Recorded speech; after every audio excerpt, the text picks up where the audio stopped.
ने फिर एक योजना बनाई।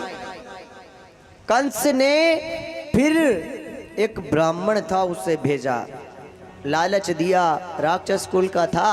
बोले जा, मैं तेरे गुरु का मंदिर बनाऊंगा, मैं तुझे इतना धन दूंगा, इतना धन दूंगा कि तुझे तपस्या करना और पूजन करने की जरूरत नहीं, मेरे महल में तुझे महल दान कर दूंगा। साहब वो लालच में आ गया, और जब लालच में आया तो मेरे ठाकुर जी पलने में झूल रहे थे। घर में गया तो नंद बाबा जैसे ही बाहर आए तो नंद बाबा ने देखा, अरे हमारी नगरी में ब्राह्मण आया द्वार पे। तो नंद बाबा तो गायों को चारा दिलाने जा रहे थे, तो उन्होंने कहा ठीक ब्राह्मण देवता आइए, आदर किया, बिठाया। साहब यशोदा मैया से कहा कि ब्राह्मण आए हैं, ब्राह्मण भोजन करवा देते, हमारे घर लल्ला भैया। तो अब ब्राह्मण को बैठा दिया गया, लेकिन ब्राह्मण तो क्या लालच में आया था, कंस का भेजा हुआ था साहब।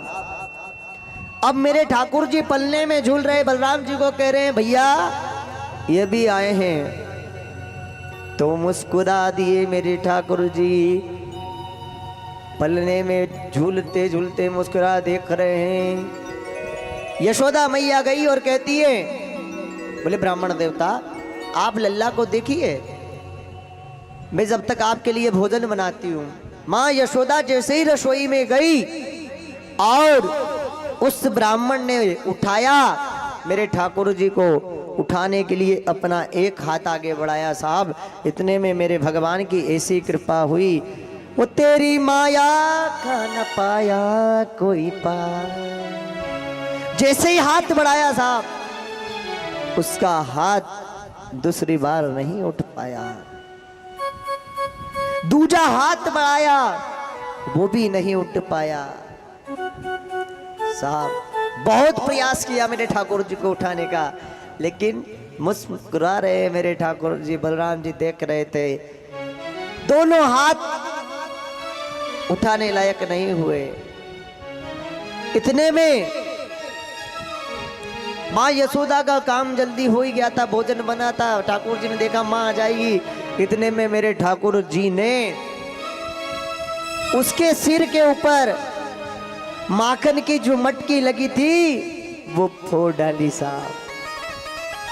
और जैसे ही आवाज पता चली, मैया यशोदा उधर से दौड़कर आई, और जैसे ही माँ यशोदा घबराती हुई दौड़कर आई, देखा ब्राह्मण का हाल तो कैसा हो गया, दोनों हाथ उठाने के लायक नहीं साहब, बुद्धि ऐसी हो गई कि बोलने लायक नहीं बचा।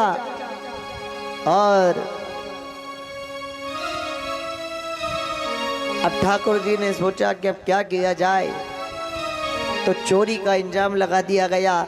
जो गणेश जी के गले में माला थी वो उठा करके उसकी कमर में रख दी। मेरे ठाकुर जी ने माया से कहा ना, माया का ना पाया कोई पार।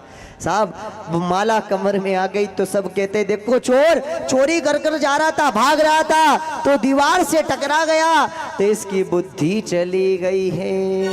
सब क्या कह रहे ग्वाल बाल, ये चोरी कर कर भाग रहा था, लेकिन मेरे प्रभु की माया थी। नंद बाबा आए और नंद बाबा ने देखा कि घर में इतनी भीड़ हो गई, हुआ क्या, तो सब ग्वाल बाल पकड़ लिया, मारने के लिए तैयार थे। इतने में नंद बाबा ने कहा, अरे मेरे यहाँ कोई ब्राह्मण आया है, ब्राह्मण देवता को आप मारेंगे, अपाल करेंगे। नंद बाबा ने जैसे तैसे समझा दिया और घर से बाहर निकाल कर छोड़ कर आए अपने नंद। अब साहब वहां से छोड़कर तो आ गए। ये बात कंस को पता चली कि जो ब्राह्मण गया था वो भी नहीं मार पाया, नहीं लेकर आया।